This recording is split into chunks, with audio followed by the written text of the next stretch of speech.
É nosso convidado de hoje para uma conversa aqui na Folha News, o professor Juarez Lorenzon.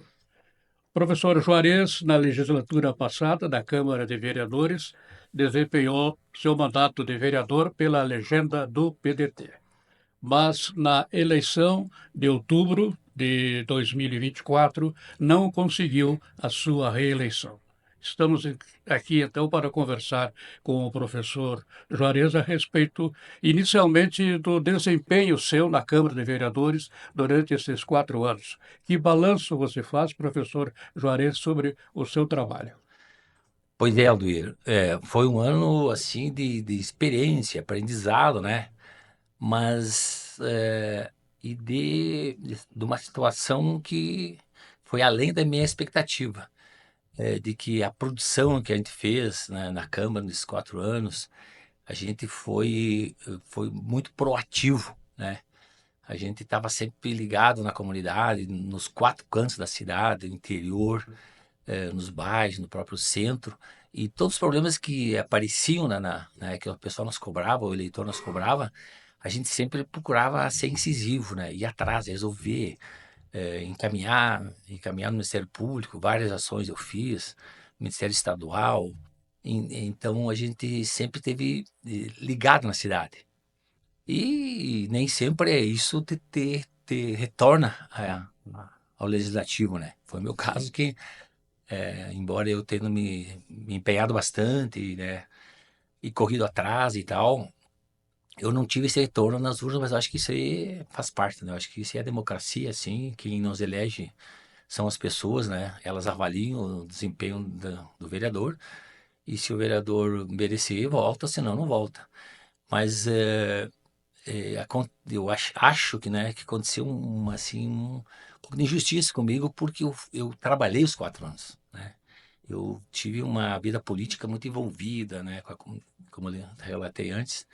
Então, mas assim, ó, a democracia é essa, né? A democracia é você saber entrar e você sair pela porta da frente, né? Uma conduta que eu sempre tive, né?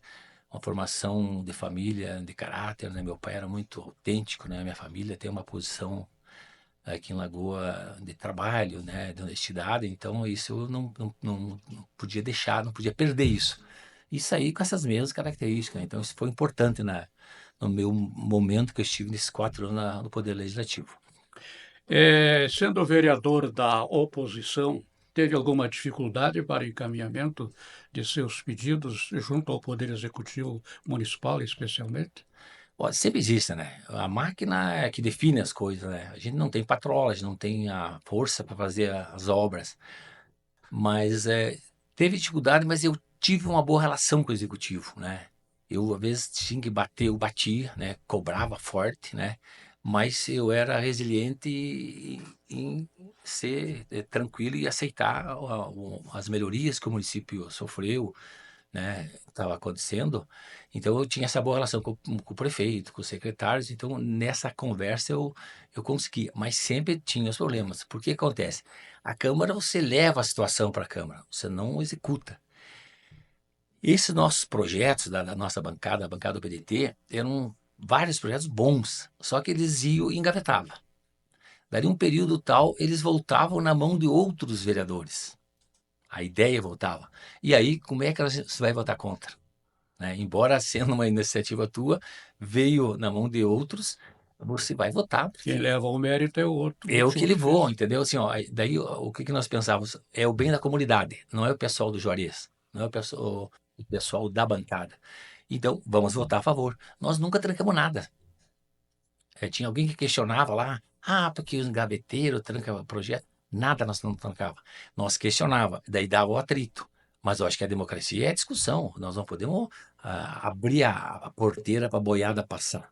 Eu acho que nós tínhamos que ter essa discussão, essa internamente sempre fazia umas reuniões anteriores na bancada para dizer, ó, vamos votar assim ou não, vamos alterar aqui, vamos pedir uma emenda, vamos fazer, vamos, né, vamos olhar bem o projeto. Então a gente trabalhou nesse sentido. E tivemos uma tranquilidade. Os atritos sempre acontecia, né? Isso é importante que exista e só que não seja fora das quatro paredes da Câmara, né? Tem que ter uma discussão democrática dentro do Poder Legislativo. Então, eu acho que bem tranquilo nesse sentido. Se tivesse que voltar no tempo para o exercício do seu mandato, mudaria alguma coisa a sua atuação, professor Juarez? Olha, a minha atuação, Aldur, creio que não, porque eu saí lá realizado. Eu tenho uma história de sindicato, de política, do meu pai e tal. Então, era um anseio meu, uma vontade de ser vereador um dia. Eu trabalhei 33 anos na escola pública e 10 anos na universidade, e eu não quis misturar a política com a educação, porque tem muita crítica. Ah, porque aquele professor doutrinador. É uma ignorância das pessoas, tem besteridade, né? E eu trabalhava com história, que a história tem que contar a verdade para as pessoas. E eu nunca alienei ninguém, nunca, né, enrolei ninguém, eu sempre contava as verdades. Então tinha esse paradigma. E eu quis separar. Saí, me aposentei e daí que entrei na política.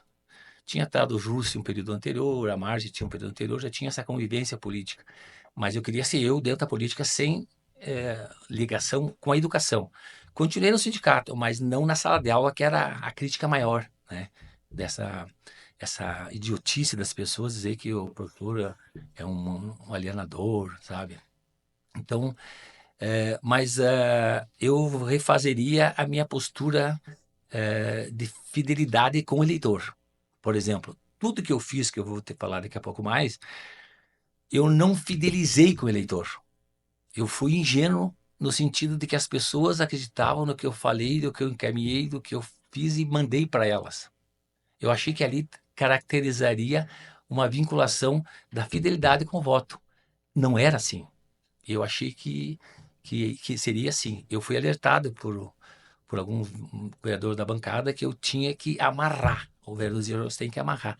Mas eu achei que amarrar seria uma imposição para o eleitor e teria que ter feito, eu não fiz, né? Então, tudo que eu fiz um bom mandato, que eu acredito, e as pessoas que me vêem na rua hoje, que votaram não em mim, me questionam, pô, Jorge, você teve um bom mandato, acompanhei, você me deixava sempre ao par do que você fazia, e você não ficou e tal, alguém que precisava estar lá era você. Então, faltou essa, eu fui ingênuo nessa parte política aí. Mudaria, então, daí. Essa parte sim, agora a gente teve uma reunião ano passado aí com a executiva do partido, e nós vamos reconstruir o partido e eu vou estar junto, tô junto nessa reconstrução, né? Filiar novas lideranças, outros segmentos da sociedade, né? Para nós dar uma pulverizada no partido, para que daqui a 4 anos nós tenhamos um candidato a nível de concorrer e voltar ao poder executivo. Essa radicalização que existe no país, professor Juarez, teve alguma influência na sua votação, essa discussão toda, esquerda, direita? Teve, E você, como esquerdista, né, sentiu isso também, sim, houve uma influência na hora do voto dos eleitores? houve, e eu creio que é um dos motivos que me atrapalhou também. Como eu sou mais da extrema esquerda, eu não conseguia me conviver, Alduir, com uns absurdos que aconteciam no governo passado, governo federal. Enquanto as pessoas me procuravam para eu ajudar a comprar um remédio que o governo federal tinha cortado 58% da farmácia popular, que era o remédio básico, eu me indignava. E onde é que eu jogava isso para fora? No parlamento, né? As pessoas, não, não é bem assim. Mas se as pessoas me cobram, me pedem o remédio, não tem, quem é o responsável? Às vezes é a prefeitura, o executivo. Mas a maioria era o corte federal que aconteceu nos recursos para os municípios. Então, outra situação que houve na época também tinha um projeto da Tabata Amaral, que era sobre a doação de absorvente para as mulheres em vulnerabilidade social, as encarceradas, em programas sociais, e o presidente anterior vetou. Eu enlouqueci. E as pessoas me diziam, não, Juarez, é o pessoal que vai comprar absorvente. Então, assim, ó, falta um pouco de humanidade na sociedade e um pouco de você ter empatia pelo sofrimento dos outros. Enquanto você pode comprar remédio, enquanto você pode comprar um absorvente, você tá bem. Mas e as pessoas, olha para trás, quantos milhões não pode comprar? E depende do poder público para fazer isso. O poder público é o braço, eu sempre dizia, é o braço das pessoas que precisam de uma ascensão, de um empurrão para você ser alguém na vida. As pessoas não querem ficar do Bolsa Família a vida inteira. As pessoas não querem ficar mendigando a vida inteira. As pessoas são humanas, eles querem, têm a ambição de ser alguém na vida. E os cretinos acham que Bolsa Família é para vagabundo, para quem não quer fazer nada. Existem pessoas assim? Claro que existem.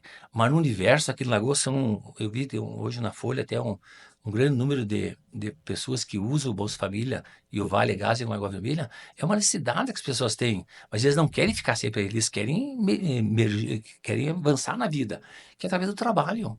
Né? Hoje o nível de desemprego no Brasil é 6, 7%, antigamente era 30%. Então, quer dizer, essa melhoria do emprego dá dignidade para as pessoas abandonam esses projetos sociais, né?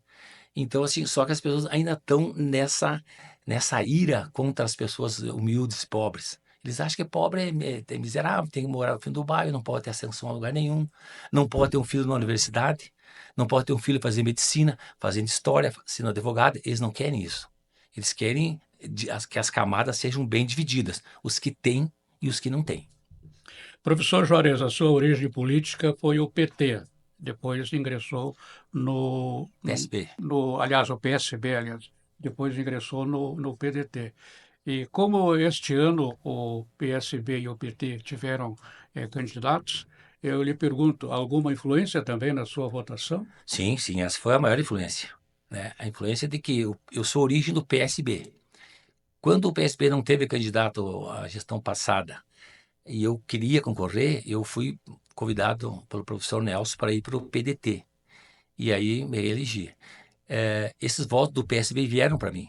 O pessoal do PT, como eu tenho bastante identidade com eles, votaram vários em mim também. Agora aconteceu o contrário. O PSB tinha candidato e o PT tinha candidato. Então, esses votos que acho que foi uma parcela que faltou na minha reeleição.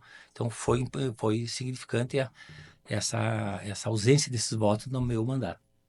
Num balanço geral, assim, ficou satisfeito com o seu desempenho na Câmara de Vereadores, embora não tenha conseguido É, muitas coisas, né, é. nos seus Mas projetos, não, né? eu acho que muito que satisfeito, porque, por exemplo, assim, ó, eu trouxe para Lagoa Vermelha 750 mil, tá vindo 150 agora nesse início do ano. Esse dinheiro veio para a comunidade. Eu tenho lá em Clemente Argolo, na minha terra, na estância, uma quadra de calçamento em pavement de alta qualidade, com passeio público para as pessoas terem acessibilidade, que é uma verba do Afonso Mota que vai acontecer esse ano. É, e outros valores vieram 150 mil para UAB, que é a sede, da construção da sede, veio 150 mil para o hospital, veio dinheiro para mim, nós pintar o estadual, que estava, eu estudei lá, tinha obrigação de ajudar a reformar o estadual, a pintura foi toda verba que eu consegui através de emendas. Então, essa parte do dinheiro eu acho que contribuí. Não foi grandes volumes, mas contribuí. Ainda na estância, temos lá o cemitério, que fazia 40 anos que estava abandonado, né? Sem cerca. Eu fiz um encaminhamento na Câmara, foi para o Executivo. O Executivo fez a construção do cercamento, ficou bonito, né? E umas situações bem interessantes, Alduri, por exemplo, o Banrisul abria às 9 horas da manhã. Fiz um ofício via Ministério Público para a direção central do Banrisul. Hoje o banco abre às 7 horas. Se você vai trabalhar, passa no banco, faça as atividades, vai para o campo, vai para a área industrial, resolver o teu problema. Não deu aquele fluxo você pode passar lá agora que não tem aquele fluxo de gente, mas lá acabou. Uma ação, para mim, não importava muito, porque eu tenho tempo, mas as pessoas que precisam do banco foram assistidas. Por exemplo, nós tínhamos 12 bairros na cidade que não tinham entrega de correios. Uma ação do Ministério Público fez com que o correio entregasse em 10 bairros. Nós temos hoje 2 bairros, que é o Monte Belo e um outro bairro que não teve acesso à entrega da correspondência por causa da falta de pessoal do correio. Mas imagina, as pessoas não tinham acesso, não tinham dignidade, porque se tem o correio, você recebe uma carta, você tem o seu endereço. Então, é uma dignidade que as pessoas tiveram acesso. Então, é uma ação, creio que, muito significante. E outras ações, assim, mais simples, por exemplo, Santa Luzia e Campinas, eles fecharam o correio, o governo anterior. Nós conseguimos, através da minha ação, abrir Santa Luzia, porque é uma facilidade você ter uma correspondência lá em Santa Luzia, lá em Campinas. A gente pediu para Clemente, para a Estância e para o Boqueirão, não conseguimos, mas o processo está andando também. Pode que esse ano seja reaberto o Boqueirão e na Estância o Correio. É uma ação social, é o poder público lá na comunidade, né? O lado interior tem essa necessidade. A gente trabalhou bastante também. Nós ficamos 7 meses sem o sinal da RBS, né? Eu fui a Passo Fundo, fiz uma reunião com a executiva da RBS Passo Fundo para que a gente conseguisse trazer o canal. Daí um mês e pouco foi conseguido voltar à RBS. A importância da comunicação no município. É, eu fiz, fiz os 4 anos uma visita no interior para ouvir a comunidade. Eu não conhecia muito o interior, acabei indo toda uma vez por mês. Eu ia com o carro da prefeitura, da Câmara, visitar o interior, conhecer a comunidade e ver a reivindicação, trazia para cá, encaminhava para o executivo. Então, essa ligação eu fiz bem tranquila e consegui fazer essa relação da comunidade com o interior, com o município. A gente votou a favor nesses valores, que foi financiamento do calçamento e o asfaltamento de todos os bairros, que foi bem importante também. Agora, por último, nós votamos um empréstimo da Caixa Federal para a gente conseguir resolver o problema do valão da Medianeira. Desde que surgiu o bairro, tem um problema. A situação da Tiradentes, chove, as pessoas ficam em pânico. E a situação do bairro Rodrigues, que também, quando dá chuva com excesso, aquela população sofre. Até hoje tem pessoas no aluguel social lá porque não conseguiu voltar para a residência devido à destruição que aconteceu na época das chuvas, né? Então, assim, eu fiz assim o social da coisa. Esse lance dos moradores de rua. Nós estávamos criando uma cidade em frente à igreja de São Paulo. Você devia estar observando. Observou? Sim. Certeza. Eu fui incisivo com a Secretaria da Ação Social para que a gente tirasse esse pessoal lá. Além da dignidade para eles, o cartão postal da cidade é a igreja. Você viu ali que se construiu uma cidade. As pessoas já tinham cachorro, tinham famílias, já tinha uma relação social com o centro. A cúmulo de lixo, a reciclagem passou a ser feita ali por algumas pessoas, né? A gente conseguiu uma pressão forte com o executivo para que eles entrassem no aluguel social. Hoje você não vê esse pessoal mais na rua. Estão com uma situação de dignidade social. Estão usando o aluguel social, que é um projeto que passou pela Câmara, que foi aprovado no nosso mandato. Então, assim, ó, são coisas assim que chegaram nas pessoas. Outra coisa que a gente fez forte foi a campanha contra a venda da Corsã. Nós, da bancada do BDT, fomos incisivos todo o período que se levantou a venda. Fomos vencidos, né? Vários vereadores achavam que era importante vender, porque o prefeito ia receber uma grana, só que essa grana terminava. E o problema da Corsã está aí. Você é testemunha disso. Todo dia no jornal, no rádio, quer que seja, nos meios de comunicação, a reclamação da Corsã. Por quê? Privatizaram. Quando era público, o pessoal falava que era pública, que era cabida de emprego. Agora estão vendo a realidade do que é o privado, né? Não beneficia o social. As tarifas social, nós tínhamos 390 e poucos tarifas social. Agora, a última vez que eu vi lá, tinha 97 tarifas social. Quem é tarifa social? Pessoas que não podem pagar água. Tinham a isenção social. Eles foram tirando devagarinho, não se enquadrava, acabaram tirando. É lucro, as pessoas têm que ter essa noção. O capital vê o lucro, o social vê as pessoas, mas não tem esse discernimento. E aí quem paga? As pessoas que têm necessidade. E a gente se desgastou também por causa disso. Então, a gente trabalhando com o social não entendia a nossa preocupação da nossa bancada. E aí não se transformou numa boa votação Não se para o seu transformou, trabalho. E depois aquele oba-oba, você está bem, você está bem, você está bem. E na Está hora, eleito. está eleito, não amarrei, não fidelizei e acabei fora do legislativo. Mas é um aprendizado, né? Acho que você erra, você tem que, não pode baixar a cabeça. Eu acho que o erro faz você crescer, né? Então a gente cresceu e eu acho que valeu a pena eu estar lá porque eu fiz um bom trabalho. Eu saí de cabeça erguida, eu falei lá na última sessão, né, que saí de cabeça erguida e é uma lição para todos, né? Lá a gente é passageiro por lá, você não é eterno lá, né?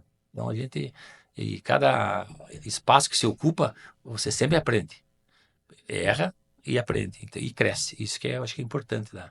Professor Juarez, durante o último mandato, a última legislatura, na Câmara aconteceram vários debates acirrados, e isto mereceu, de parte da comunidade, algumas críticas.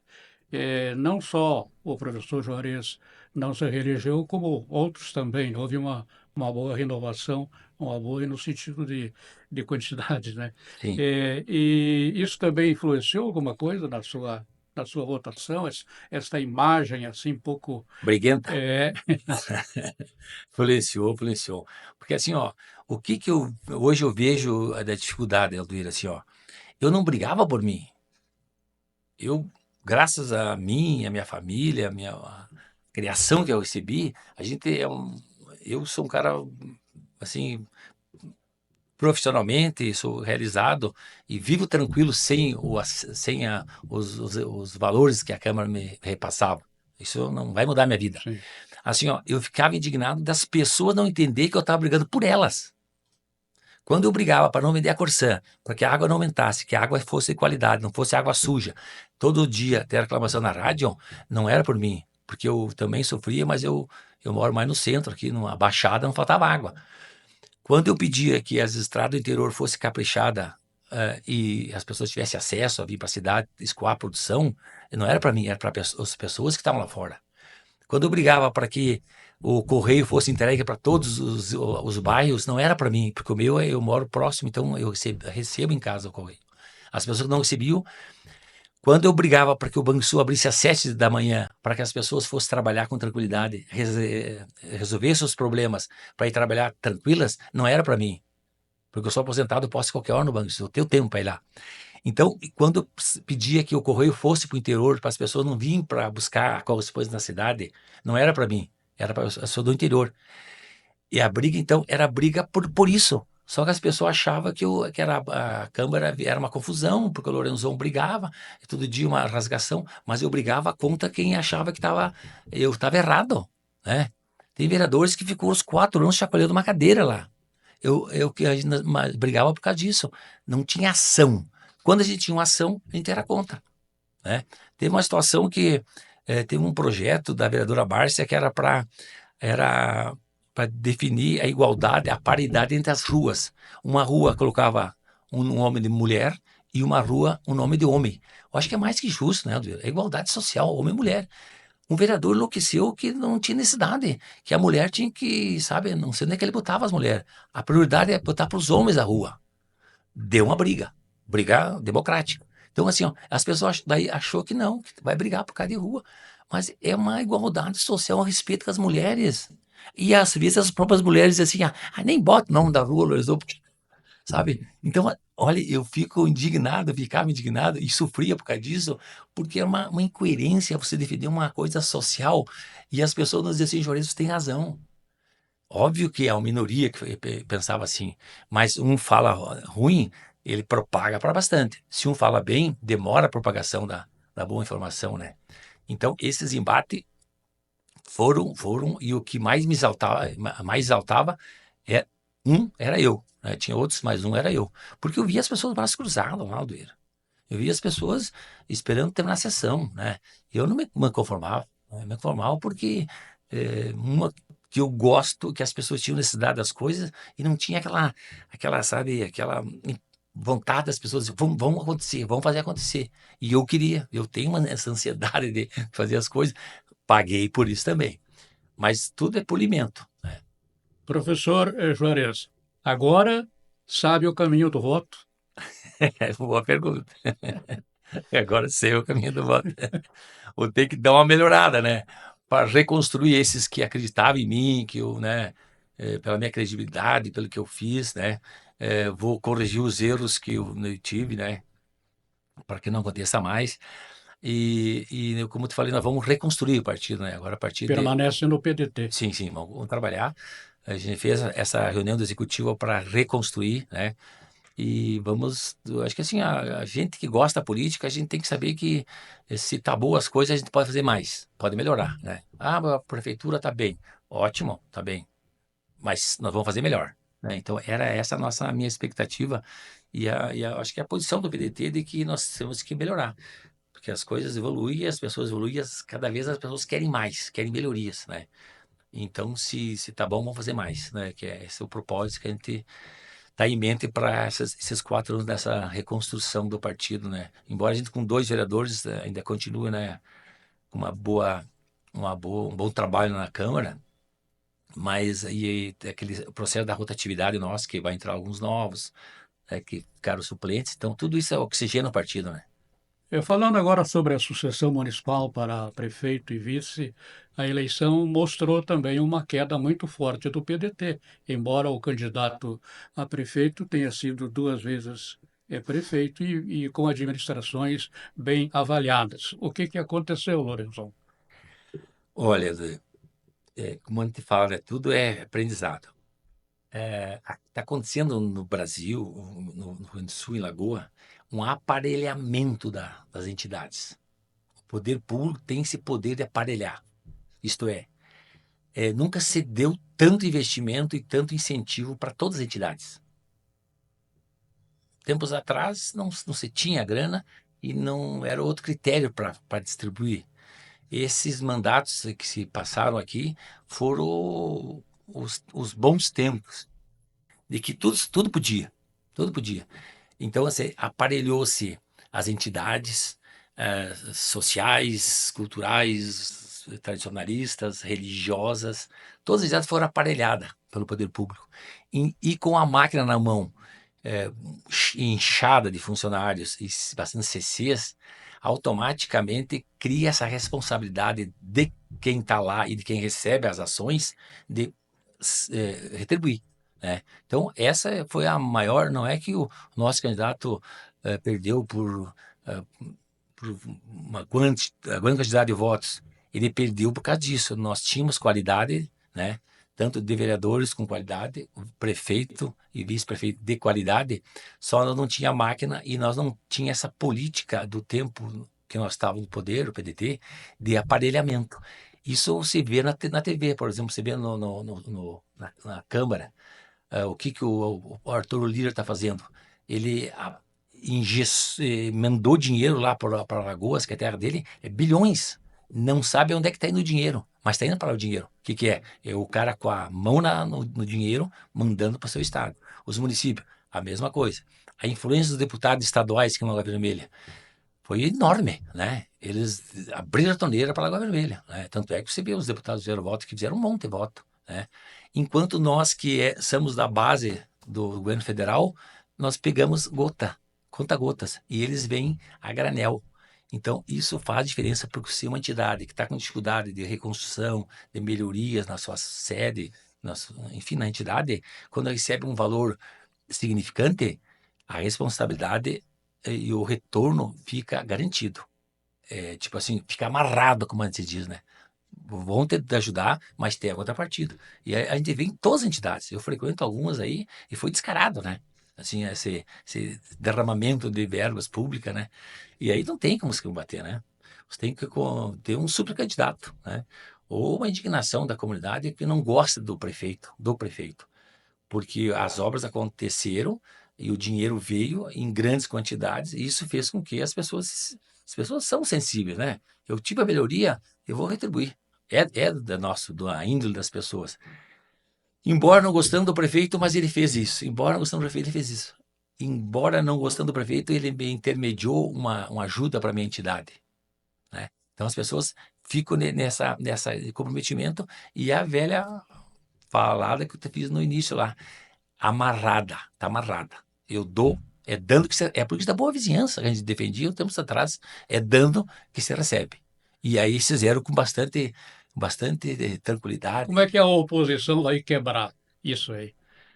Olha, eu não tenho resposta para te dar. Nós temos que já, Porque a eleição mostrou que os partidos coligados saíram fortalecidos, né, sim, eleitoralmente. sim. É. Uma que os partidos coligados estão na onda ainda da eleição passada a nível federal, né? Muitos deputados federais da extrema-direita se elegeram, né?